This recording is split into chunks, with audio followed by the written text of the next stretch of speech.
MP Hanzala নাকি আরেকটা হারামজাদা?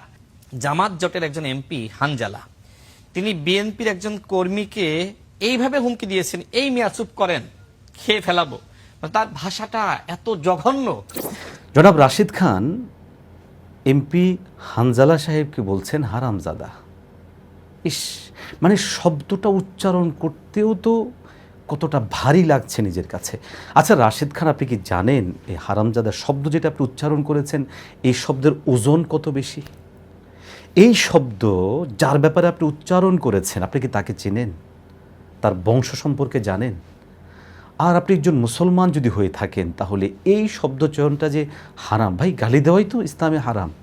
সেখানে আপনি একজন মানুষের জন্ম পরিচয়, পিতৃ পরিচয় নিয়ে আপনি সন্দেহ তুলে ধরছেন, তাহলে আপনি একবার ভাবুন তো কী করছেন।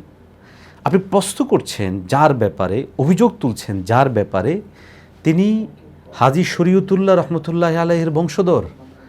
এই বাংলাদেশের ইতিহাস রচিত হওয়ার পিছনে নয় শুধু, বরং ভারতবর্ষে যাদের ভূমিকা ছিল, মাওলানা হাফেজ হানজালা সেই বংশের অন্যতম প্রতীক। আজকে আমরা আশ্চর্য হয়েছি আসলে আপনাদের এই কথা শুনে, অবাক না হয়ে পারেনি।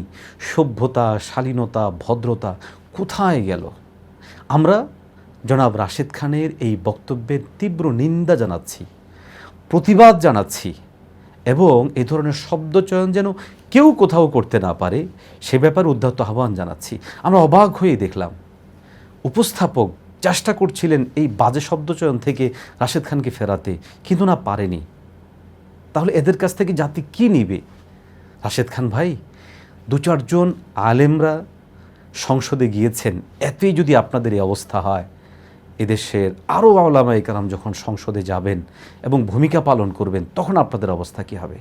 দেখুন, কারো বক্তব্যের আলোচনা সমালোচনা হতে পারে, পর্যালোচনা হতে পারে। মাওলানা হানজালার যেই বক্তব্য, সেটার পর্যালোচনা হতে পারে, তার অ্যাটিচিউড নিয়ে সমালোচনা হতে পারে, কিন্তু এত জঘন্য, নিম্ন, বাজে শব্দ ব্যবহার, তাও আপনাদের মতো এমন মানুষদের মুখ থেকে, যারা নিজেদেরকে রাজনীতিবিদ হিসেবে পরিচয় দেন, যারা নিজেদেরকে আগামীর বাংলাদেশ বিনির্মাণের স্বপ্নদ্রষ্টা হিসেবে পরিচয় দেন, ছি জনাব রাশেদ, ছি। আপনাদের কাছ থেকে এগুলো আমরা মোটেও প্রত্যাশা করি না, বরং সভ্যতা, শালীনতা, ভদ্রতা আমরা প্রত্যাশা করি। আমি আশা করব আমার এই ভিডিও আপনার কাছে পৌঁছাবে এবং আপনি ব্যাপারে সতর্ক সাবধান হবেন। এটা কোনোভাবেই আমাদের জন্য কাম্য নয় কেউ কাউকে গালাগাল করা। আল্লাহ তাআলা আমাদের সবাইকে সহি বুঝ দান করেন, আমিন।